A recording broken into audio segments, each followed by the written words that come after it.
देखो हुआ तो पिछला क्लास में हम लोगों ने प्रतिबिंब के बारे में पढ़ा था। इस वीडियो में हम लोग पढ़ेंगे समतल दर्पण के बारे में। तो समतल दर्पण क्या होता है और कैसे बनता है इसके बारे में यहाँ पढ़ने वाले हैं। तो सबसे पहले स्टार्ट करते हुआ समतल दर्पण, जिसको कहते हैं प्लेन मिरर, यानी वैसा दर्पण जिसकी परावर्तक सतह मतलब जिस पर प्रकाश की किरण पड़ती है और टकराकर वापस चली जाती है, यानी जिसका परावर्तक सतह समतल हो उसे समतल दर्पण कहते हैं। जैसे ये बोर्ड है, बोर्ड की जो सतह है वो समतल है, सीधा रहे जिसकी सतह उसको कहते हैं समतल दर्पण। यानी ऐसा दर्पण जिसकी परावर्तक सतह क्या हो, बिल्कुल बोर्ड की तरह एकदम समतल हो, उसे हम लोग समतल दर्पण कहते हैं। और ये समतल दर्पण एक बहुत बड़े कांच के गोला को काटकर बनाया जाता है, जिसकी त्रिज्या लगभग कितनी होती है, अनंत। वही बात लिखा है इस लाइन में कि समतल दर्पण बहुत बड़े गोला को काटकर बनाया जाता है जिसकी त्रिज्या अनंत होती है। यानी इतना बड़ा गोला, एक कांच का बहुत बड़ा गोला लेना है जिसकी त्रिज्या कितनी हो, अनंत, और उस गोले से काट करके जब दर्पण बनाया जाए तो उसकी सतह हमको कैसा प्राप्त होगा, समतल। देखिए जैसे पृथ्वी एक बहुत बड़ा गोला है और इसकी सतह हम लोग जब ऊपर से देखते हैं तो समतल दिखाई देता है, वैसे ही एक बहुत बड़े कांच की गोला होनी चाहिए जिसकी त्रिज्या लगभग कितनी हो, अनंत, और तब उसमें से कटिंग करके जो हम दर्पण प्राप्त करेंगे वो हमको समतल दर्पण प्राप्त होगा। तो देखिए जो गोला की त्रिज्या होती है, इस गोला की त्रिज्या मान लेते हैं अनंत है, इस गोला के द्वारा बनाए गए दर्पण की भी त्रिज्या क्या होगी, अनंत। यानी कि समतल दर्पण की जो त्रिज्या है, रेडियस कहते हैं अंग्रेजी में, उसको आर से दिखाते हैं, उसकी त्रिज्या कितनी होगी, अनंत। और जो फोकस दूरी होता है दर्पण का, उसको स्मॉल एफ से दिखाते हैं, वो होता है त्रिज्या का आधा, मतलब r/2। तो यहाँ से r का वैल्यू अनंत है, अनंत रखेंगे, अनंत/2 मतलब अनंत में 2 से भाग करें तो अनंत ही होगा। अनंत एक बहुत बड़ा संख्या है, इसकी तुलना करें तो सागर से, जैसे सागर में से 2 बूंद पानी निकाल लें या 2 बूंद पानी डाल दें, सागर को कोई फर्क नहीं पड़ने वाला है। वैसे ही इस अनंत में 2 से भाग कर दे, 2 से गुना कर दे या 2 जोड़ दे, 2 घटा दे, तो अनंत को कोई फर्क नहीं पड़ेगा, यानी अनंत/2 करेंगे हमको क्या मिलेगा, अनंत। तो देखिए समतल दर्पण बहुत बड़े कांच के गोला को काटकर बनाया जाता है जिसकी त्रिज्या कितनी होती है, अनंत। अगर त्रिज्या अनंत है तो फोकस दूरी भी कितना होगा, अनंत, क्योंकि फोकस दूरी का सूत्र होता है त्रिज्या का आधा, यानी त्रिज्या/2।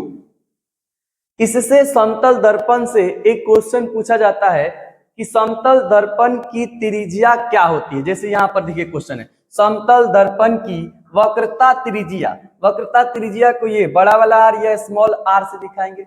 वक्रता त्रिज्या होती है, ऑप्शन मिलेगा 0, अनंत, +5 सेंटीमीटर और ये -5 सेंटीमीटर। तो अभी हम लोग पढ़े कि समतल दर्पण की त्रिज्या हो या फोकस दूरी हो, वो दोनों कितना होती है, अनंत। फोकस दूरी का भी बात किया जाए तो वो कितना होगा, अनंत। यहां पर हम लिख देते हैं फोकस दूरी, फोकस दूरी को स्मॉल एफ से दिखाते हैं, फोकस दूरी का भी वैल्यू कितना आएगा, अनंत। ठीक, यही क्वेश्चन पूछा जाता है, मतलब बहुत सारे एग्जाम में पूछा जाता है, 12th बोर्ड के भी, 10th बोर्ड के भी, कॉम्पिटेटिव एग्जाम में भी ये सब क्वेश्चन पूछा जाता है, समतल दर्पण की त्रिज्या या फोकस से संबंधित। नेक्स्ट हमारा टॉपिक है समतल दर्पण द्वारा बने प्रतिबिंब की विशेषता, यानी जो समतल दर्पण पढ़े हैं इसमें प्रतिबिंब कैसे बनता है और उस प्रतिबिंब की विशेषताएं क्या होती है। तो सबसे पहला एक काम है हम लोगों को कि एक समतल दर्पण लेते हैं, एक समतल दर्पण यहाँ पर हम ले लिए। अब इस समतल दर्पण के सामने हम एक वस्तु रखेंगे, और वस्तु कभी भी हम रखेंगे इस चैप्टर में तो बिंदु आकार का वस्तु रखेंगे। तो इसके सामने एक हम यहाँ पर रख दिए हुआ वस्तु, ठीक, इसका आकार क्या है, ओ। इसके बाद हम बात करें, इस वस्तु से एक किरण को निकालते हैं, ये किरण यहां से निकलती हुई इस दर्पण पर पड़ेगी, ये किरण यहां से निकलती हुई इस दर्पण पर पड़ेगी। तो देखिए ये वस्तु है, इसको अंग्रेजी में कहते हैं ऑब्जेक्ट, इसके लिए हम लेटर लिख देंगे ओ। अब इस वस्तु से एक प्रकाश की किरण निकल करके इस दर्पण पर पड़ रही है और कैसे पड़ रही है, एकदम बिल्कुल लंबवत। तो हम लोग इसी चैप्टर में पढ़े थे, नोट करके पहला पॉइंट, कि जब कोई किरण किसी सतह पर लंबवत पड़ती है तो दर्पण से यानी सतह से टकराने के बाद पुनः अपने पाथ पर लौट जाती है। देखिए, इस वस्तु से किरण निकल कर के आएगी, सतह पर अगर लंबवत पड़ेगी तो टकराने के बाद यानी परावर्तन के बाद पुनः अपने पाथ पर लौट जाएगी। देखिए, अब एक किरण के मदद से हम प्रतिबिंब नहीं बनाते। किसी वस्तु का प्रतिबिंब बनाना है तो कम से कम 2 परावर्तित किरणों की आवश्यकता होती है, आपतित किरण नहीं, परावर्तित किरणों की। तो एक किरण आ रही है टकरा करके इसी पाथ पर जा रही है, यानी कि ये आपतित किरण भी है, परावर्तित किरण भी है। ठीक, एक और किरण हम यहां से खींचते हैं वस्तु से। देखिए ध्यान से, ये वस्तु है, इस वस्तु से एक किरण और खींचते हैं, इस दर्पण के सतह पर आ रही है, जिस बिंदु पर आती है उस बिंदु को कहते हैं आपतन बिंदु। इस आपतन बिंदु से हम एक अभिलंब खींचते हैं। अभिलंब मतलब 90 डिग्री होते हुए सतह से होना चाहिए। अभिलंब को हम लोग दिखाते हैं किससे, वह एन से। तो यहाँ पर इसका नामकरण कर देंगे, इसको हम कहेंगे एन। अब देखिए, ये किरण आ रही है तो आने वाली किरण को हम क्या कहते हैं, आपतित किरण। आपतित किरण और अभिलंब के बीच बना कोण आई कहलाएगा।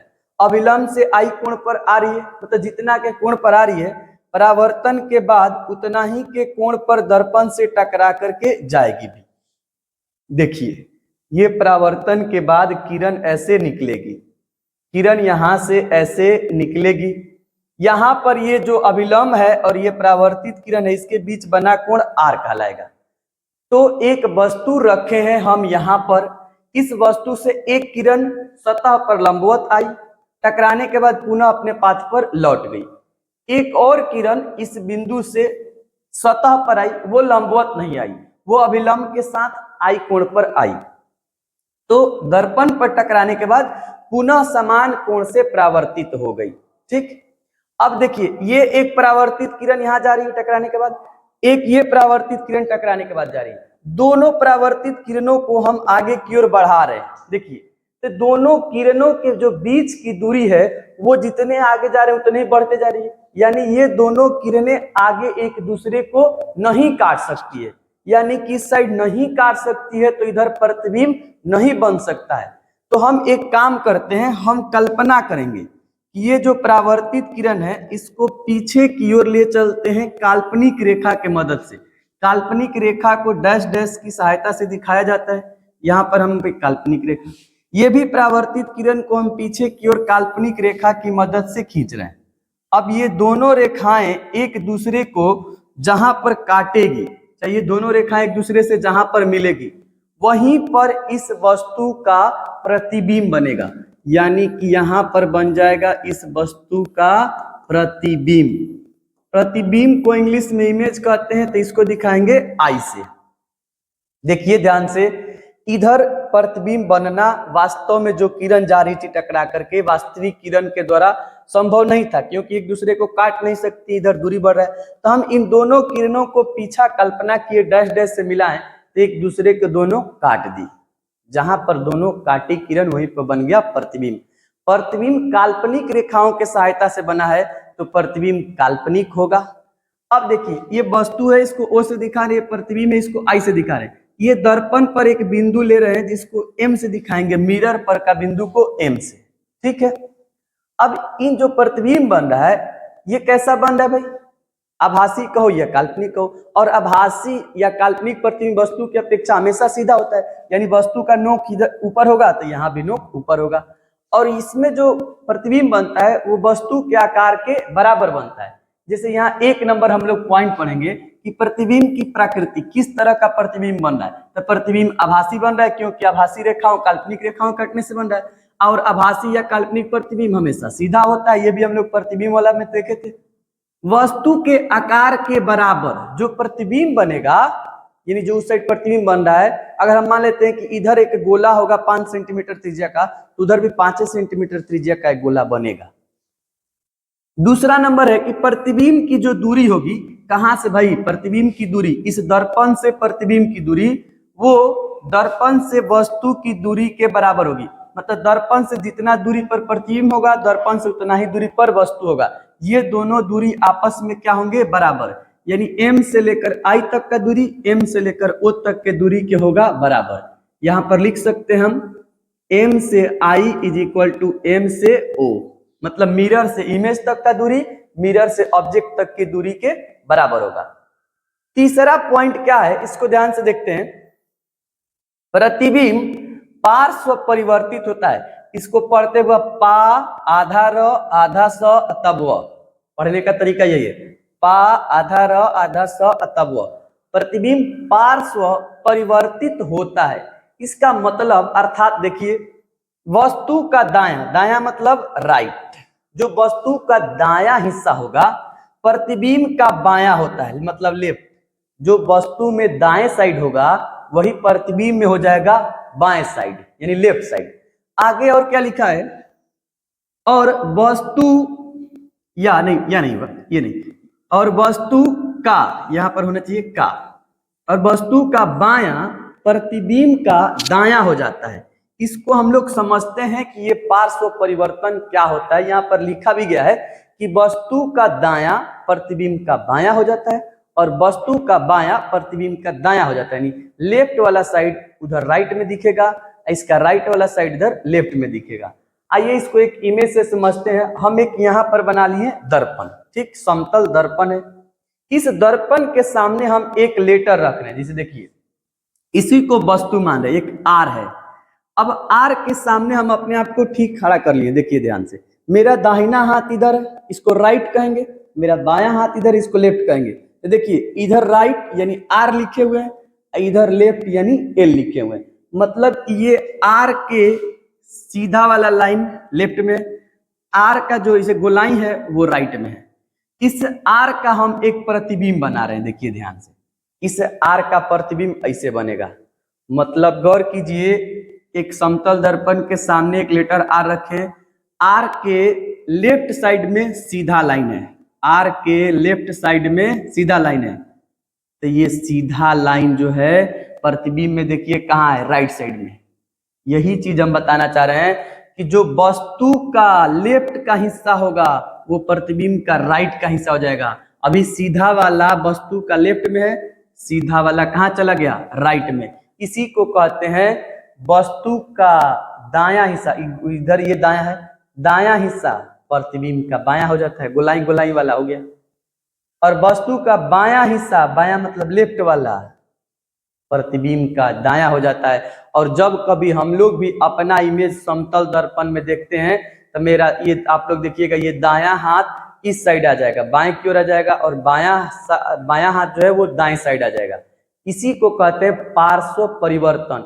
और जब कभी हम लोग खुद से अपना शेविंग करते हैं, मूंछ वूछ काटते हैं, दाढ़ी शेव करते हैं, तो हम कैंची को इधर दाहिने तरफ ले जाते हैं तो ये उस प्रतिबिंब में इधर बाएं की ओर जाने लगता है। यही गड़बड़ होता है, मतलब वस्तु का दायां प्रतिबिंब का लगता है बायां। इसी को कहते हैं पार्श्व परिवर्तन। आइए नेक्स्ट टॉपिक देखते हैं, 4 नंबर। यदि दर्पण को स्थिर रखकर, जो दर्पण है उसको स्थिर रखकर आपतित किरण को थीटा कोण से, यहाँ थीटा खाली लिखा है, कोण भी जोड़ सकते हैं, थीटा कोण से घुमाया जाए तो परावर्तित किरण भी थीटा से घूम जाएगी। देखिए कोई समतल दर्पण ले लेना है, हम भी यहाँ पर एक समतल दर्पण ले लेते हैं। ये एक समतल दर्पण है, इसको स्थिर रखने की इसमें बात कही गई। देख लीजिए, यदि दर्पण को स्थिर रखकर, ये जो दर्पण है, एक दर्पण ले लेंगे, इसको स्थिर रखेंगे, इसको हिलाना डुलाना नहीं, इस पर एक आपतित किरण डालेंगे। देखिए ध्यान से, एक आपतित किरण डाल दिए, ये किरण जिस बिंदु पर आएगी आपतन बिंदु कहलाएगा। यहां से एक सीधा रेखा खींचेंगे, इसको अभिलंब कहेंगे, अभिलंब को एन से दिखाते हैं। किरण फिर टकरा करके इधर जाएगी, इसको परावर्तित किरण कहेंगे। यही तो प्रकाश का परावर्तन है, कोई किरण आएगी दर्पण से टकरा कर ऐसे जाएगी। अब इस टॉपिक में, इस मतलब विशेषता में हम लोग क्या सीख रहे हैं कि दर्पण को स्थिर रखना है। ये जो किरण आ रही थी, आपतित किरण, ये आ रही थी टकरा कर ऐसे जा रही थी, तो इस किरण को थोड़ा हमको घुमा देना है, यहां से ऐसे थीटा कोण पर घुमा देना है। देखिए इस किरण को हम एक दूसरे कलर से घुमा दे रहे हैं। ये किरण है, पहले वहां से जा रही थी, अब थोड़ा घूम करके जा रही है, यहां से जा रही है, ठीक। ये किरण हो गई, इसको हम 2 नंबर में ला रहे हैं। पहले वैसे किरण जा रही थी, तो ये जो किरण है पहले वाली किरण से कितना डिग्री कोण पर घुमा कर भेज रहे हैं, थीटा डिग्री। पहले ऐसे जा रही थी, अब वो किरण घूम गई, थोड़ा इधर से जा रही है। तो ये जो परावर्तित किरण है ना, ये भी अपने जहां पोजीशन है वहां से थीटा कोण घूम करके जाएगी। ऐसे देख लीजिए, इस प्रकार से, यानी कि जो पहले आपतित आ रही थी परावर्तित जा रही थी, यदि आपतित को थीटा कोण घुमा दिए तो परावर्तित भी अपने पोजीशन से कितना कोण घूम जाएगी, थीटा कोण घूम जाएगी। और देखिए ये अभिलंब है, अभिलंब से अगर हम दूर घुमा रहे हैं थीटा आपतित को, तो अभिलंब से दूर घूमेगी परावर्तित भी। यही चीज इस टॉपिक में कहा गया है। इसमें दर्पण जो नीचे वाला व्हाइट वाला दर्पण है, इसको रखना है स्थिर, इसको हिलाना डुलाना नहीं है। अगर कोई किरण आ रही है शुरुआत में टकरा करके जाएगी, अगर वो किरण जहां से आ रही थी, जिस एंगल पर आ रही थी, अगर उसको हम परिवर्तित कर दें, उसमें थोड़ा सा चेंजिंग कर दे, थीटा कोण से घुमा दें, आपतित कोण अगर थीटा से घुमा दिए तो परावर्तित किरण भी अपने पोजीशन से थीटा कोण ही घूम जाएगी। अगर आपतित को अभिलंब से दूर हटा रहे हैं तो परावर्तित भी अभिलंब से दूर हटेगी।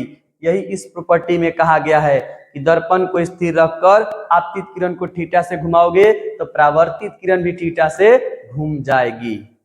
नेक्स्ट टॉपिक है, नेक्स्ट देखते हैं हम लोग। इसमें कहा गया है यदि आपतित किरण को स्थिर रखकर, इसमें आपतित किरण को स्थिर रखना है, ये इसमें आपतित किरण को स्थिर रखकर दर्पण को थीटा से घुमाया जाए तो परावर्तित किरण 2 थीटा से घूम जाएगी।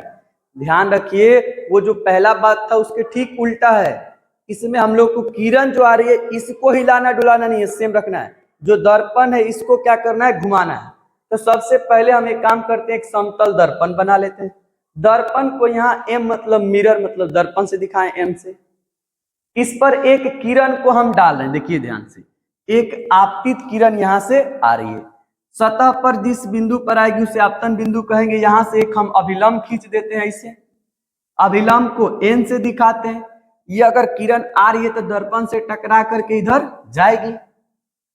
तो एक बात ध्यान में रखना है कि अब की बार जो ये किरण आ रही है आपतित किरण, इसी को स्थिर रखना है, इसमें कोई चेंजिंग नहीं करना है, इसको हिलाना डुलाना नहीं है। ये जो किरण आ रही है दर्पण को घुमा देना है थीटा कोण से। तो देखिए दर्पण को अब की बार घुमा देंगे कितना के कोण से, थीटा कोण से।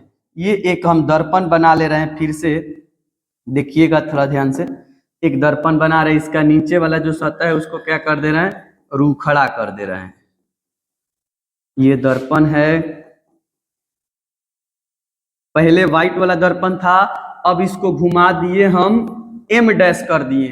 पहले ये मिरर था व्हाइट वाला, अब मिरर को थोड़ा सा क्या कर दिए, घुमा दिए। कितना के कोण से घुमाए हैं, तो थीटा के कोण से घुमाए हैं। तो पहले वाला व्हाइट वाला दर्पण पर ये रेड वाला नॉर्मल था, अभी वाला के दर्पण पर अलग से नॉर्मल आएगा। इसको ध्यान से देखिए कौन सा इस पर नॉर्मल हो जाएगा। इस पर होते हुए लंबवत खींचना पड़ेगा ना, जो इस ब्लू वाले टाइप के लाइन पर क्या होगा, नॉर्मल होगा। और इसको हम दिखाएंगे एन डैश से।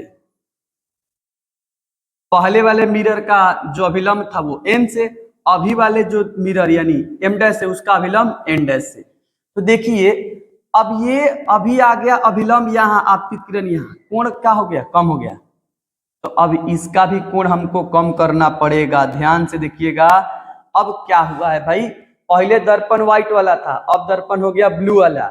तो अभिलंब और आपतित किरण के बीच कोण क्या हो गया, कम हो गया। पहले ये आपतित किरण और रेड वाला अभिलंब था, कोण ज्यादा था, अभी कोण को घटाना पड़ेगा, कोण क्योंकि अभी कम हो गया। तो हमको भी इधर जितना कोण बन रहा था कम करना पड़ेगा। तो अब देखिए परावर्तित किरण कहाँ से जाएगी, अपने पोजीशन। पहले परावर्तित किरण ये थी, घुमाने के कारण ये भी घूम जाएगी और ये जाएगी इधर से, ये हो जाएगी परावर्तित किरण, ये दूसरे नंबर वाली परावर्तित किरण हो जाएगी। ये अगर हम घुमाएं थीटा से तो परावर्तित किरण अपने पोजीशन से कितना कोण घूम जाएगी, 2 थीटा। जहां भी परावर्तित किरण थी वो अपने पोजीशन से 2 थीटा घूम जाएगी। जिस डायरेक्शन में दर्पण घुमाएंगे उसी डायरेक्शन में परावर्तित किरण भी घूम जाएगी। ये है दूसरा प्रॉपर्टी। दूसरा प्रॉपर्टी में ध्यान रखना है कि ये जो हमारा आपतित किरण है इसको क्या रखना है भाई, स्थिर, इसको रखना है स्थिर, इसमें कोई परिवर्तन नहीं करना है। जो दर्पण था हमारा व्हाइट वाला, इसको थोड़ा सा घुमा देना है थीटा कोण से, तो जो हमारी परिवर्तित किरण थी पहले पीला वाली, वो घूम जाएगी कितना के कोण से, 2 थीटा के कोण से। और सीधे प्रॉपर्टी ही पूछा जाता है, ना इमेज आएगा ना इससे कोई क्वेश्चन आएगा। सीधे क्वेश्चन आता है कि यदि आपतित किरण को स्थिर रखकर दर्पण को थीटा से घुमाए तो परावर्तित किरण कितना से घूमेगी, 2 थीटा कोण से। इसके पहले वाला प्रॉपर्टी था कि दर्पण को स्थिर रखकर आपतित किरण को थीटा कोण से घुमाएंगे तो परावर्तित किरण भी थीटा कोण से घूमेगी। तो ध्यान रखिएगा, दर्पण स्थिर रहेगा, आपतित किरण में जितना परिवर्तन, परावर्तित किरण में उतना ही परिवर्तन। दूसरा का नंबर है कि आपतित किरण स्थिर रहेगी, अगर दर्पण में छेड़छाड़ कर रहे हैं, दर्पण में परिवर्तन कर रहे हैं, तो परावर्तित किरण में सीधे 2 गुना परिवर्तन हो जाएगा। दर्पण को थीटा से घुमाओगे, परावर्तित किरण 2 थीटा से घूमेगी, इसमें सेम डायरेक्शन में घूमेगी। वहां भी सेम बात हो रहा है, ये अगर अभिलंब से दूर जा रहा है तो ये भी किरण अभिलंब से दूर जा रही है। अब आगे हम लोग देखेंगे अपना नेक्स्ट टॉपिक, वो है एकल परावर्तन में विचलन कोण। विचलन कोण को हम लोग दिखाते हैं डेल्टा से। जो एक बार परावर्तन की घटना होती है, जब प्रकाश की किरण किसी सतह पर एक बार पड़ती है और टकराकर मुड़ जाती है, उसमें हम लोगों को देखना है एकल परावर्तन में विचलन कोण का मान। तो हम सबसे पहले एक समतल दर्पण यहाँ पर बनाते हैं। एक समतल दर्पण बनाए, इस समतल दर्पण पर एक प्रकाश की किरण डालते हैं। देखिए यहाँ से प्रकाश की किरण डालते हैं, ये प्रकाश की किरण सीधे इस दर्पण पर आ रही है। अगर ये दर्पण नहीं होता तो ये प्रकाश की किरण सीधे नीचे की ओर इस प्रकार से चली जाती, लेकिन बीच में यहाँ पर दर्पण पड़ने के कारण प्रकाश की किरण इससे टकराएगी दर्पण से, और टकरा करके इधर चली जाएगी। हम इस दर्पण पर जहाँ प्रकाश की किरण आ रही है उस बिंदु को आपतन बिंदु कहते हैं। इस आपतन बिंदु से सतह पर एक 90 डिग्री वाला रेखा खींचते हैं जिसको अभिलंब कहते हैं। इस अभिलंब को किससे दिखाते हैं, वह एन से। अब ये देखिए, ये आपतित किरण, ये जो है आपतित किरण और इस अभिलंब के बीच बना कोण आपतन कोण कहलाता है। ये परावर्तित किरण और इस अभिलंब के बीच बना कोण परावर्तन कोण कहलाता है। ये दोनों आपस में बराबर भी होते हैं, यानी आपतन कोण यानी कोण आई और कोण आर आपस में क्या होते हैं, बराबर। ये परावर्तन के दूसर का नियम ही है। अब देखिए, हमको निकालना है कि ये आपतित किरण जो आ रही है इस दिशा में ऐसे आ रही है, अगर ये दर्पण नहीं होता तो ऐसे ही जाती सीधे। दर्पण पड़ने के कारण ये किरण अपने पाथ से इतना विचलित होकर के इधर जा रही है, तो हमको यही विचलन कोण का मान निकालना है। इसमें हमको यही विचलन कोण का मान निकालना है।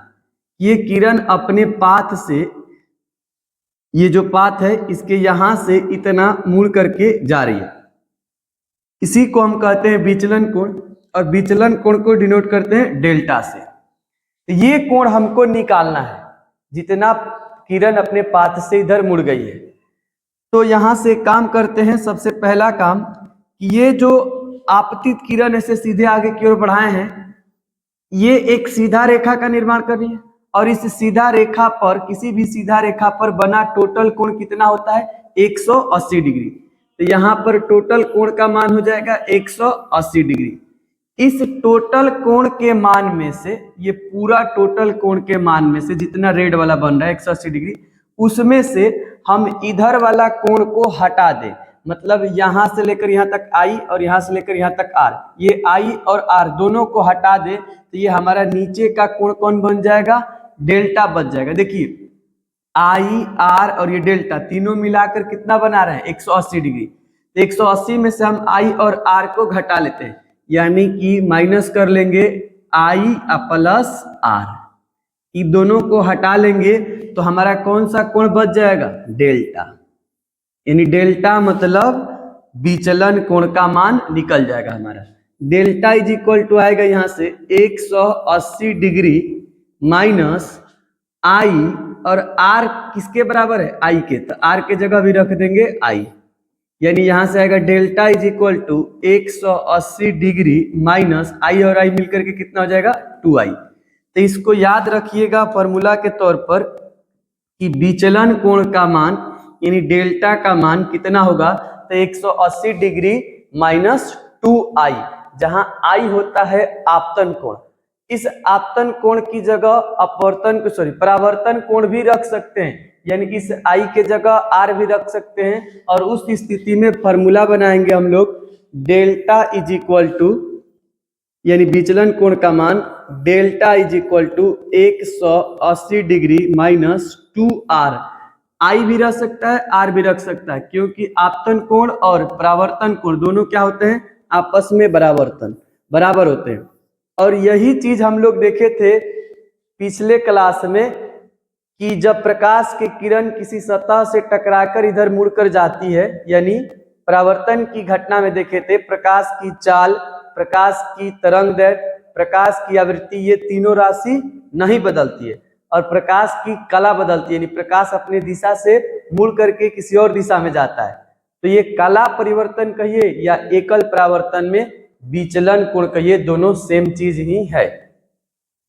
तो नेक्स्ट टॉपिक है हमारा अब इसके बाद कि थीटा कोण पर झुके दो समतल दर्पण द्वारा लगातार परावर्तन के कारण किरण का कुल विचलन। देखिए ये थीटा कोण पर झुके दो समतल दर्पण है, ये दोनों के दोनों क्या है, समतल दर्पण। इन समतल दर्पण में से किसी एक समतल दर्पण पर हम मान लेते हैं प्रकाश की किरण आपतित होगी। देखिए यहाँ पर ये किरण प्रकाश की क्या हो रही है, आपतित हो रही है। तो ये है दर्पण, फिर यहाँ पर परावर्तन की घटना होगी, प्रकाश की किरण यहाँ पड़ने पर टकराएगी और टकरा करके फिर इधर कहीं जाएगी। अब इस दर्पण पर ये प्रकाश की किरण पड़ेगी, फिर पुनः ये दर्पण है, यहाँ प्रकाश की किरण टकराएगी और फिर टकराकर इधर जाएगी। तो जो किरण है वो किरण इस दिशा में आ रही थी, ये अपने दिशा में ना जा करके किरण मुड़ करके विचलित होकर इधर जा रही है।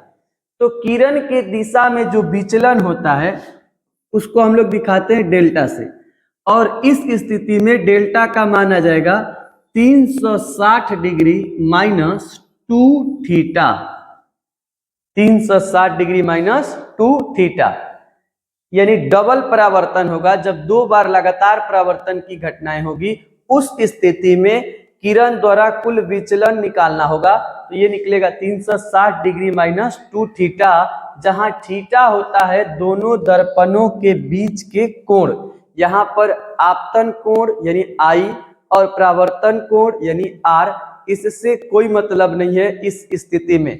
इस स्थिति में अगर हमको निकालना है विचलन कोण तो हमको एक काम करना होगा कि 360 डिग्री में से 2 थीटा माइनस करना होगा, जहां थीटा होगा दोनों दर्पणों के बीच का कोण जितने पर ये झुके हुए हैं।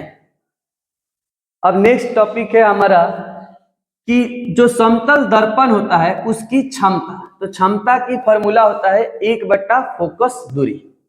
अंग्रेजी में क्षमता को कहते हैं पावर।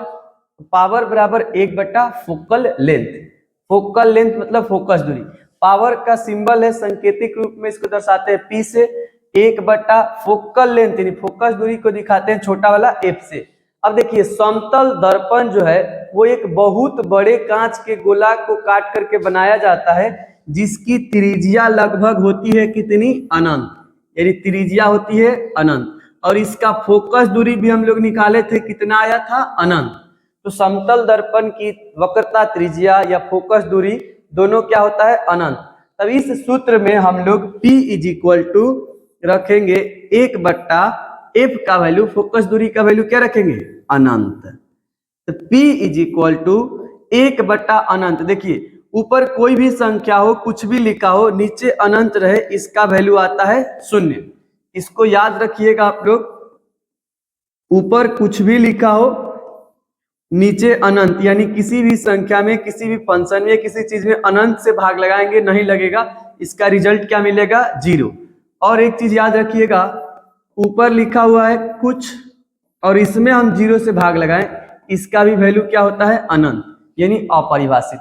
तो समतल दर्पण की वक्रता त्रिज्या अनंत होती है, समतल दर्पण की फोकस दूरी अनंत होती है, लेकिन समतल दर्पण की क्षमता क्या होती है? शून्य। यानी कि समतल दर्पण के सामने किसी वस्तु को रखा जाए तो वो इस वस्तु को ना ही छोटा करके दिखा सकती है, ना ही इस वस्तु को बड़ा करके दिखा सकती है, क्योंकि समतल दर्पण के पास क्षमता नहीं होता है। इसकी क्षमता क्या होती है? 0।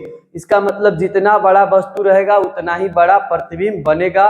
और ये हम लोग समतल दर्पण द्वारा बने प्रतिबिंब की विशेषता में पहले नंबर ही पढ़े थे, प्रतिबिंब की प्रकृति में, कि प्रतिबिंब की प्रकृति आभासी या काल्पनिक वस्तु के सापेक्ष सीधा एवं वस्तु के आकार के बराबर बनती है। इसका कारण यहाँ मिला, क्यों वस्तु के आकार के बराबर बनती है? क्योंकि समतल दर्पण की क्षमता होती है 0। ये किसी वस्तु के प्रतिबिंब को ना तो बड़ा करके दिखा सकता है, ना ही उसको छोटा दिखा सकता है। नेक्स्ट टॉपिक है हमारा कि समतल दर्पण में किसी वस्तु का पूर्ण प्रतिबिंब देखने के लिए दर्पण की ऊंचाई वस्तु की ऊंचाई के आधी होनी चाहिए। देखिए, अगर कोई वस्तु है, उस वस्तु का पूरा प्रतिबिंब देखना है किसी दर्पण में। अगर कोई वस्तु ले लेते हैं, उसका पूरा प्रतिबिंब हमको बनाना है, तो दर्पण की ऊंचाई कितनी होनी चाहिए? देखिए, जैसे यहाँ पर एक हम वस्तु ले लेते हैं, ये 5 फीट के व्यक्ति को खड़ा किए। ये व्यक्ति अगर खुद से अपना प्रतिबिंब देखना चाहता है, ये व्यक्ति अगर खुद से अपना प्रतिबिंब देखना चाहता है, तो इसको कम से कम कितने ऊंचाई की दर्पण की आवश्यकता होगी? देखिए, अधिक से अधिक तो इससे बड़ा दर्पण रख सकते हैं, तो इसका प्रतिबिंब आसानी से बन सकता है। तो अधिक ऊंचाई पे कोई कंडीशन नहीं है।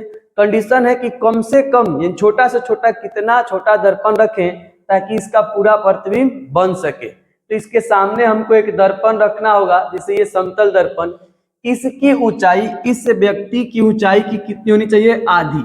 मतलब ये 5 फीट का है, तो दर्पण की ऊंचाई कम से कम 2.5 फीट होनी चाहिए। तो देखिए, दर्पण की ऊंचाई हाइट से क्या कहते हैं? एच से हाइट, एम लिख दिए। हाइट ऑफ मिरर मतलब दर्पण की ऊंचाई, ये होगा HO, हाइट ऑफ ऑब्जेक्ट मतलब वस्तु की ऊंचाई। O से ऑब्जेक्ट मतलब वस्तु, M से मिरर मतलब दर्पण, H से हाइट मतलब ऊंचाई। ये वस्तु की ऊंचाई के क्या होनी चाहिए? आधी। मतलब ये दर्पण का अगर निकालना है आपको ऊंचाई, तो वस्तु के ऊंचाई में 2 से क्या कर दीजिए? भाग। जैसे 5 फीट में 2 से भाग कीजिए तो क्या आएगा? 2.5 फीट, 2.5 फीट। ये कंडीशन याद रखिएगा कि किसी भी वस्तु का पूरा प्रतिबिंब बनाने के लिए दर्पण कम से कम वस्तु के ऊंचाई के आधा होना चाहिए। और ये सूत्र भी याद रखिएगा, HM मतलब मिरर की ऊंचाई यानी दर्पण की ऊंचाई वस्तु की ऊंचाई की आधी होनी चाहिए।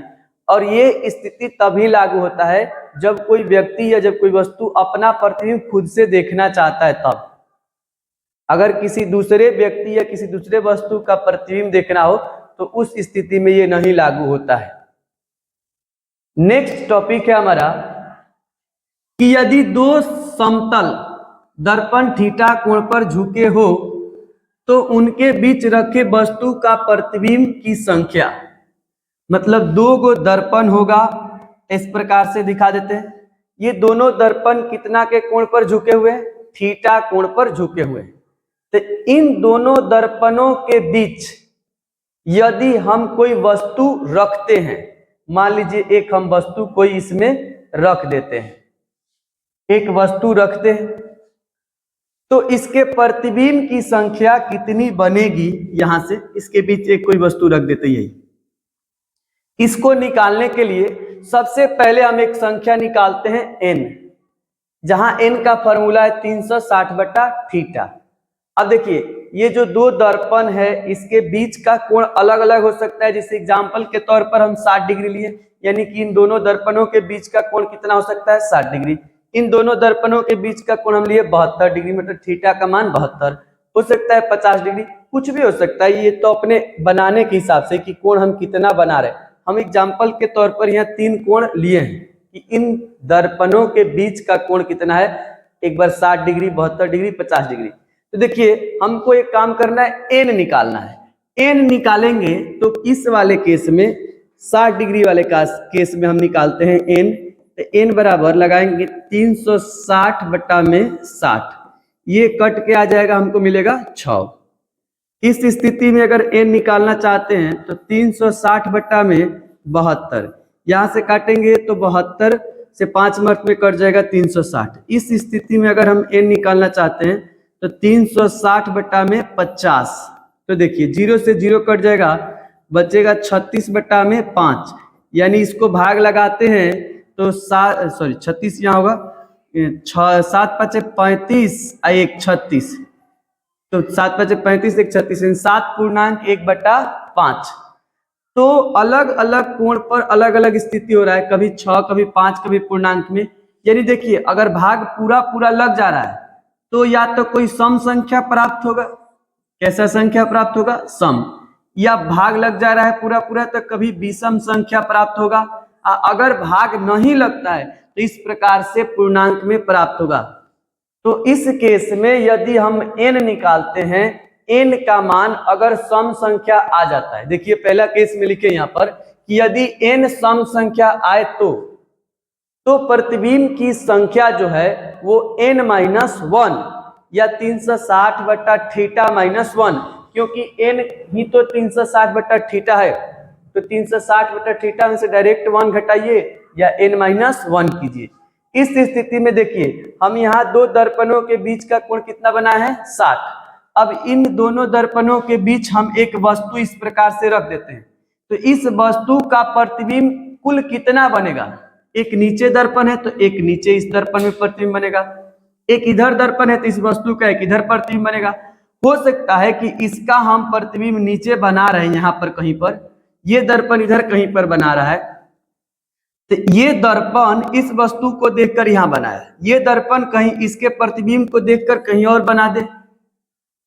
तो इस प्रकार से दो दर्पण के बीच रखे किसी वस्तु के प्रतिबिंब की कुल संख्या क्या होगी, तो उसके लिए हमको निकालना होगा n। n निकालने का फॉर्मूला है 360 डिग्री बट्टा में थीटा, तो थीटा का वैल्यू कितना है, 60 डिग्री। n का वैल्यू आ गया, हम भाग लगाएं तो 6 36, 6 आएगा कट के। अब ये n सम संख्या है ना, तो इस स्थिति में प्रतिबिंब की कुल संख्या हो जाएगी n-1, यानी कि 6 - 1, यानी कुल कितने प्रतिबिंब बन जाएंगे, यानी प्रतिबिंब की संख्या हो जाएगी 5। तो जब दो दर्पण इस प्रकार से थीटा कोण पर झुके हो और उनके बीच एगो वस्तु रखा हो, तो कोण से हम 360 में भाग लगाएंगे, n का मान आएगा, n के मान को चेक करेंगे कि ये सम आ रहा है कि विषम आ रहा है कि नहीं कट रहा है। अगर सम संख्या आ रहा है तो प्रतिबिंब एगो कम बनेगा, कितना बनेगा, टोटल प्रतिबिंब 5 गो बनेगा। नेक्स्ट टॉपिक कि अगर हम भाग लगा रहे हैं, जैसे यहां पर देखिए ये दो दर्पणों के बीच का कोण कितना है, 72 डिग्री। अगर हम n निकालना चाह रहे हैं, n बराबर फॉर्मूला होगा 360 डिग्री बट्टा में थीटा, थीटा का मान यहाँ पर कितना है, 72 डिग्री से भाग लगाएंगे, अब कितना आएगा, 5। तो 5 विषम संख्या हो गया ना। तो देखिए हेडिंग है, यदि n विषम संख्या आए तो विषम संख्या आ रहा है, इस स्थिति में दो केस उत्पन्न हो जाते हैं, तब चेक करना पड़ता है कि वस्तु कहां पर रखा गया है। देखिए इन दोनों दर्पणों के बीच कोण 72 डिग्री है, इसके बीच हम एक रेड वाला लाइन खींचे डैश डैश से, ये रेड वाला लाइन ये 72 डिग्री के कोण को समद्विभाजित कर रही है, दो बराबर बराबर भाग में बांट रहा है, इस रेड वाला लाइन को कहते हैं समद्विभाजक। तो यदि वस्तु इस समद्विभाजक पर कहीं भी रखा गया होगा, वस्तु को कहां रखना है, इस समद्विभाजक पर कहीं भी रखना है। तो अगर वस्तु इस समद्विभाजक पर कहीं भी रखा होगा, जिसे मान लेते हैं कि देखिए यहां पर वस्तु को रख दे, चाहे यहां ना रख के यहां रख दे, चाहे यहां रख दे, तो ये वस्तु की पोजीशन कहां है, समद्विभाजक पर। अगर ऐसा होगा तब प्रतिबिंब की संख्या हो जाएगी n-1, यानी 5 आ रहा है, तब 5 में से हम 1 घटा देंगे, यानी टोटल प्रतिबिंब की संख्या क्या हो जाएगी, 4। तो जब विषम संख्या आएगा तो चेक करना होगा वस्तु कहां रखा गया है। अगर कोण के समद्विभाजक पर है तो फिर से प्रतिबिंब की संख्या एगो कम हो जाएगी, जैसे सम संख्या वाला केस में हो रहा था। नेक्स्ट है ऐसे ही कि यदि वस्तु समद्विभाजक के अलावा कहीं पर भी हो, देखिए जैसे दो दर्पण ले लिए यहाँ पर, इन दोनों दर्पणों के बीच का कोण कितना है, 72 डिग्री। इनके बीच हम एक समद्विभाजक खींच देते हैं इस प्रकार से समद्विभाजक खींच दिए। अब वस्तु इस समद्विभाजक पर नहीं होगा, समद्विभाजक वाला केस पिछला में पढ़े थे कि समद्विभाजक पर होगा तो फाइनल प्रतिबिंब की संख्या कितना होगी, तो n-1, मतलब जितना भी n का वैल्यू आएगा उससे एगो कम कर देंगे। तो प्रतिबिंब अब समद्विभाजक पर ना होकर के समद्विभाजक के अलावा कहीं और होगा। जैसे देखिए यहाँ पर ये रेड वाला लाइन छोड़ करके इस ऊपर वाले इस एरिया में कहीं पर भी हो जाए, यहां से लेकर के यहां तक के इस एरिया में कहीं भी हो जाए, चाहे इस समद्विभाजक के नीचे इस एरिया में कहीं भी प्रतिबिंब हो जाए, तो समद्विभाजक के अलावा कहीं पर भी होगा तो जो n का वैल्यू आएगा ना, n का वैल्यू इस स्थिति में कितना आएगा, 360 में थीटा के मान से मतलब 72 डिग्री से भाग लगाइए, टोटल कितना आ जाएगा 5 मर्त में कट जाएगा, ये 5 दूना 10, 7 5 35, 1 36, तो n का वैल्यू 5 आया ना, तो इस केस में प्रतिबिंब की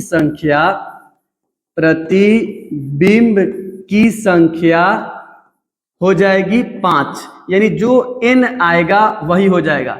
इस केस में कम नहीं किया जाता है, जितना n का वैल्यू आएगा उतना ही प्रतिबिंब बनेगा। यानी कि देखिए वस्तु को इस नीचे वाला जगह में कहीं भी रखिए चाहे ऊपर वाला जगह में कहीं भी रखिए, एक जगह अगर आप कहीं वस्तु रखते हैं, ये दर्पण देख के नीचे प्रतिबिंब बनाएगा, फिर ये दर्पण देखकर ऊपर बनाएगा, फिर इसमें जो प्रतिबिंब बन रहा है उसको प्रतिबिंब को देख करके ये दर्पण कहीं और नीचे बनाएगा, फिर इसको ये दर्पण कहीं और बनाएगा। ऐसे टोटल फाइनल कुल कितने प्रतिबिंब बनेंगे 5, जब कोण कितना हो दोनों दर्पण के बीच का 72 डिग्री, और जो वस्तु है वो कोण के समद्विभाजक पर न हो। समद्विभाजक वाला केस कब चेक करना है, जब n का वैल्यू विषम संख्या आए, तब विषम संख्या आए तो चेक करना होगा आपको कि समद्विभाजक पर अगर है, जैसे इस केस में ये रेड वाला लाइन क्या है समद्विभाजक, क्योंकि कोण को 2 बराबर भाग में बांट रहा है, अगर इस पर वस्तु है तो फाइनल प्रतिबिंब की संख्या n में से को घटा देना पड़ेगा। अगर इस समद्विभाजक पर नहीं है, समद्विभाजक के अलावा ऊपर वाले क्षेत्र में या नीचे वाले क्षेत्र में कहीं भी प्रतिबिंब है, कहीं एक ही जगह प्रतिबिंब को रखना है, जैसे ये प्रतिबिंब है तो कहीं एक जगह के क्षेत्र में रखना है, जैसे ऊपर है तो ये वस्तु को रखना है, वस्तु है तो वस्तु को रखेंगे, प्रतिबिंब टोटल कितना बनेगा, जो भी n का वैल्यू आएगा उतना ही प्रतिबिंब बन जाएगा। नेक्स्ट एक और टॉपिक है कि यदि n भिन्न संख्या है, जैसे कि पूरा पूरा भाग नहीं लगेगा हुआ, अगर पूरा पूरा भाग लगता है तो हो सकता है कि सम आए, नहीं तो क्या है विषम आए। अगर पूरा पूरा भाग नहीं लगता है तब इस स्थिति में प्रतिबिंब की संख्या उसके पूर्णांक के बराबर हो जाएगा। जैसे देखिए n बराबर x पूर्णांक y बटा थीटा, अगर इस प्रकार से आ रहा है तो पूर्णांक कौन है x, इसमें पूर्णांक कौन है भाई x, तो ये x के बराबर हो जाएगा कौन, प्रतिबिंब की संख्या। प्रतिबिंब की संख्या क्या हो जाएगी x के बराबर। अब यहां से हम लोग देखते हैं इसके बीच का केस, 2 दर्पण हम यहां बनाते हैं, इन दोनों दर्पणों के बीच का कोण कितना है 60 डिग्री।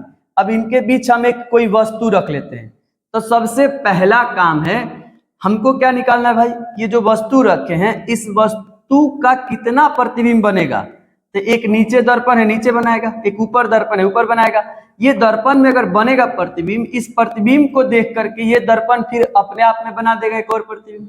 इस प्रकार से टोटल कितने प्रतिबिंब बनेंगे उसके लिए हमको निकालना होगा n बराबर 360 बट्टा में कोण का वैल्यू कितना इन दोनों के बीच 50, 0 से 0 खत्म, 36 बट्टा में बचेगा 5, यानी फाइनली भाग लगाएं तो 7 5 35, 1 बच जाएगा, यानी 7.1/5।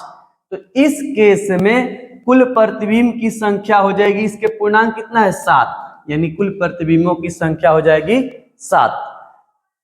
तो देखिए 2 दर्पण थीटा कोण पर झुके हुए हैं, उनके बीच में अगर हम एक वस्तु को घुसा देते हैं, एक वस्तु को रख देते हैं, तो दोनों दर्पणों द्वारा मिलाकर के कुल कितना प्रतिबिंब बनेगा, इसकी संख्या निकालने के लिए हम सबसे पहले काम कर रहे हैं n निकाल रहे हैं, जहां n का सूत्र क्या है भाई, तो n बराबर है सूत्र 360 बटा में थीटा, जो थीटा है दोनों दर्पणों के बीच का कोण। ठीक, n अगर सम संख्या आ रहा है, भाग लगाएंगे वह थीटा से तो कटेगा पूरा पूरा, तो हो सकता है सम संख्या है, तो अगर n का वैल्यू सम संख्या आ रहा है तो फाइनल प्रतिबिंब वो कम बनेगा। यदि n का मान विषम संख्या रहा है तो दो केस उत्पन्न होगा। चेक करना होगा आपको कि वस्तु को कहाँ रखा गया है। यदि कोण के समद्विभाजक पर रखा गया तो फिर प्रतिबिंब की संख्या एगो कम हो जाएगा। यदि कोण के समद्विभाजक के अलावा, जैसे कि ये कोण का समद्विभाजक है रेड वाला लाइन, इसके अलावा ऊपर के क्षेत्र में या नीचे के क्षेत्र में कहीं भी रखा गया है तो फाइनल प्रतिबिंब की संख्या होगी जितना n का वैल्यू आएगा, जैसे कि 5 आ रहा है तो उतना ही प्रतिबिंब की संख्या होगी। यदि पूरा पूरा भाग नहीं लग रहा है, जैसे कि दो दर्पण के बीच का कोण 50 डिग्री, इसके बीच में रख दिए एगो वस्तु, तब ये दोनों दर्पण मिल करके इस वस्तु का कुल कितना प्रतिबिंब बनाएगा, तो भाग लगाइए, n निकालिए। n का वैल्यू जो आ रहा है पूरा पूरी नहीं कट रहा है, पूर्णांक में रहा है, तो प्रतिबिंब की संख्या इसके पूर्णांक के बराबर हो जाएगा। यानी इसके पूर्णांक कितना है 7, तो यानी कि इन दोनों दर्पणों द्वारा मिला करके इस स्टार वाले वस्तु का टोटल कितना प्रतिबिंब बनाएंगे 7। अब नेक्स्ट एक और क्वेश्चन है कि यदि दो समांतर दर्पण के बीच, देखिए ये दो गो समांतर रखे गए दर्पण है, तो समांतर रेखा हो चाहे समांतर दर्पण हो, कुछ भी दो समांतर लाइन है, उनके बीच का जो कोण होता है वो होता है 0 डिग्री। दो समांतर रेखाओं चाहे दो समांतर दर्पण दीवार कुछ भी हो, उनके बीच का कोण कितना होता है 0 डिग्री। ठीक, इस केस में थीटा का मान कितना आ जाता है 0 डिग्री। अब इसके बीच हम कोई वस्तु रखते हैं, जैसे मान लीजिए किसी को इसके बीच खड़ा कर देते हैं, तो इस व्यक्ति का कुल कितना प्रतिबिंब बनेगा, इसके लिए भी हम सूत्र लगाएंगे क्या, n बराबर 360 बटा में थीटा, यानी n बराबर 360 डिग्री, डिग्री का सिंबल यहाँ भी देते हैं, थीटा का मान कितना 0 डिग्री, यानी n बराबर, अभी लिखे थे वह कुछ ऊपर रहे नीचे 0, 0 से भाग लगाएंगे, वैल्यू क्या आएगा अनंत। यानी दो गो समांतर दर्पण के बीच अगर हम किसी वस्तु को रखते हैं तो उसके कुल प्रतिबिंब कितने बनेंगे अनंत।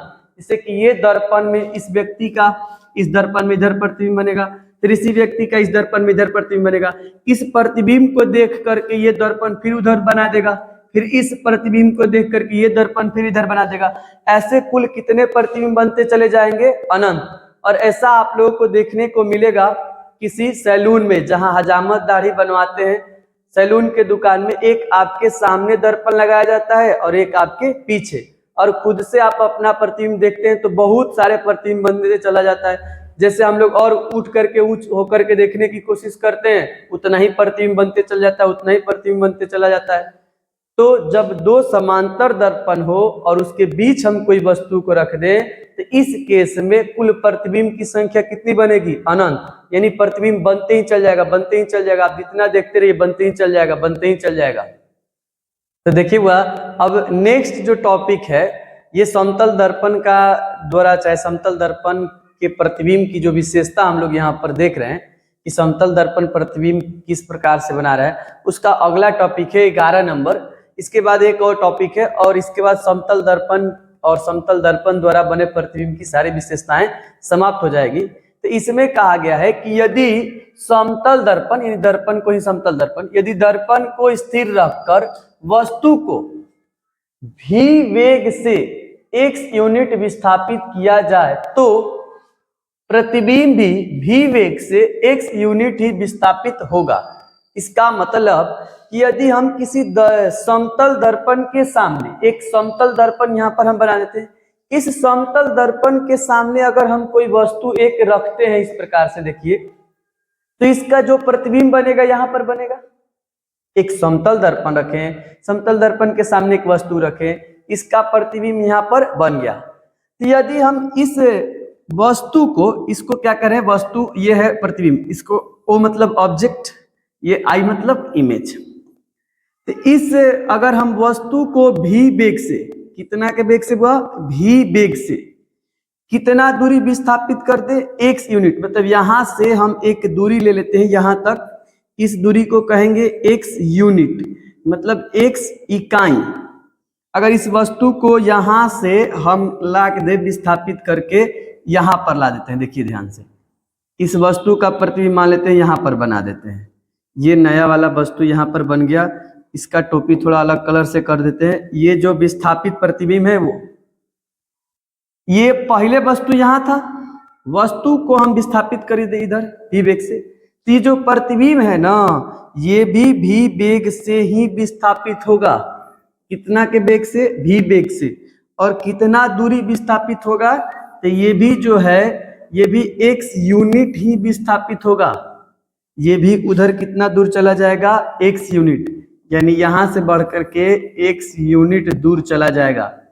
ध्यान से समझिए, एक समतल दर्पण के सामने एक वस्तु रखे तो इसका प्रतिबिंब यहाँ बना, ठीक, एक वस्तु यहाँ रखे, इसका प्रतिबिंब यहाँ बना, ये दर्पण है, तो दर्पण में वस्तु यहाँ, प्रतिबिंब यहाँ, अगर वस्तु को भी वेग से इधर ले जा रहे हैं तो प्रतिबिंब भी वेग से इधर जाएगा, मतलब यदि वस्तु को दर्पण से दूर ले जा रहे हैं तो प्रतिबिंब भी जो है दर्पण से दूर जाएगा। अगर इसको भी वेग से ले जा रहे हैं, ये भी वेग से, इसको x यूनिट विस्थापित करें, मतलब यहां से हम कहें तो 10 सेंटीमीटर दूर ले जा रहे हैं वस्तु को, तो यहां से जो प्रतिबिंब है वो भी 10 सेंटीमीटर दूर जाएगा।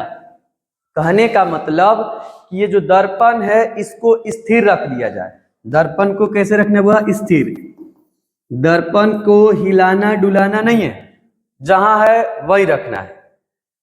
वस्तु आप जैसे ही इधर कीजिएगा प्रतिबिंब उधर होने लगेगा, जितना की स्पीड से इधर कीजिएगा प्रतिबिंब उतना ही की स्पीड से उधर होगा। एग्जाम्पल के तौर पर वस्तु रखें, प्रतिबिंब बना हुआ, ठीक, इस वस्तु को हम इधर खिसकाएं 20 मीटर पर सेकंड की स्पीड से, तो प्रतिबिंब भी उधर जाएगा 20 मीटर पर सेकंड की स्पीड से। ये यहां से 10 सेंटीमीटर दूरी हटेगा तो प्रतिबिंब भी यहां से 10 सेंटीमीटर दूरी हटेगा, ठीक।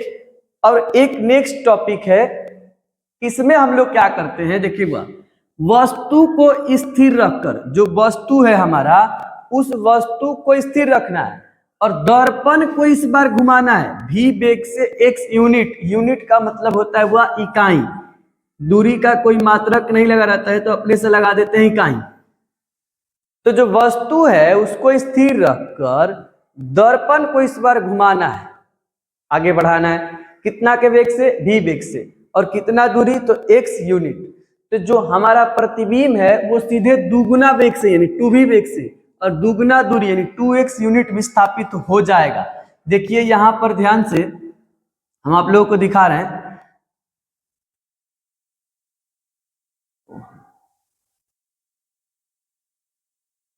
ये काम करते हैं कि समतल दर्पण बना लेते हैं।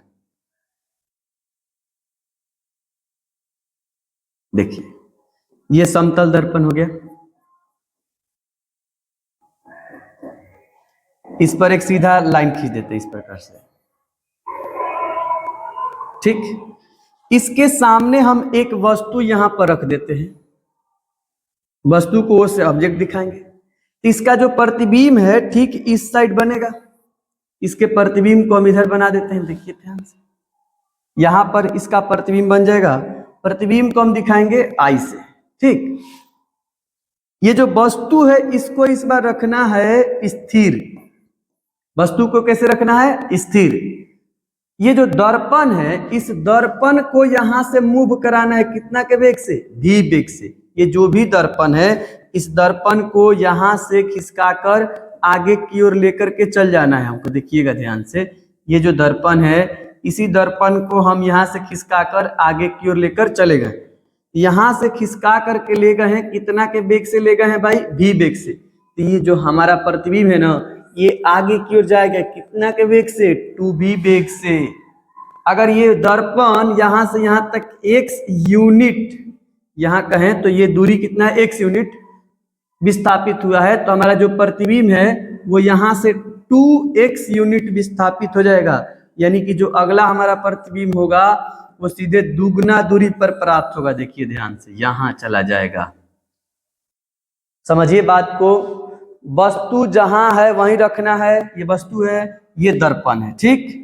ये दर्पण है तो इस वस्तु का प्रतिबिंब यहां बना रहा है फर्स्ट टाइम, इस दर्पण को यहां से हम घिसका रहे हैं, इधर हटा रहे हैं, तो इसको किसी ना किसी स्पीड से ले जाएंगे, किसी वेग से ले जाएंगे, कितना के वेग से ले जाए, वेग के, v के वेग से। तो ये जो प्रतिबिंब है ये भी उधर खिसकेगा, लेकिन कितना के स्पीड से, 2v के, मतलब दुगुना से। दर्पण को अगर हम 10 मीटर पर सेकंड से ले जाएंगे तो जो हमारा प्रतिबिंब है वो 20 मीटर पर सेकंड से जाएगा, दुगुना से। यदि दर्पण यहां से हटाकर यहां तक 20 सेंटीमीटर विस्थापित करेंगे तो प्रतिबिंब हमारा 40 सेंटीमीटर विस्थापित हो जाएगा। इसके पहले जब पढ़े थे कि दर्पण में किसी प्रकार का परिवर्तन करते हैं ना तो प्रतिबिंब के पोजीशन या परावर्तित किरण के पोजीशन में दुगुना चेंजिंग देखने को मिलता है। यदि वस्तु या आपतित किरण में परिवर्तन करते हैं उस समय दर्पण स्थिर रहता है, तो जो परावर्तित किरण है या प्रतिबिंब है समान चेंजिंग देखने को हमको मिलता है उसमें। तो ये सारे समतल दर्पण द्वारा बने प्रतिबिंब की विशेषता थी। आज के लिए इतना ही।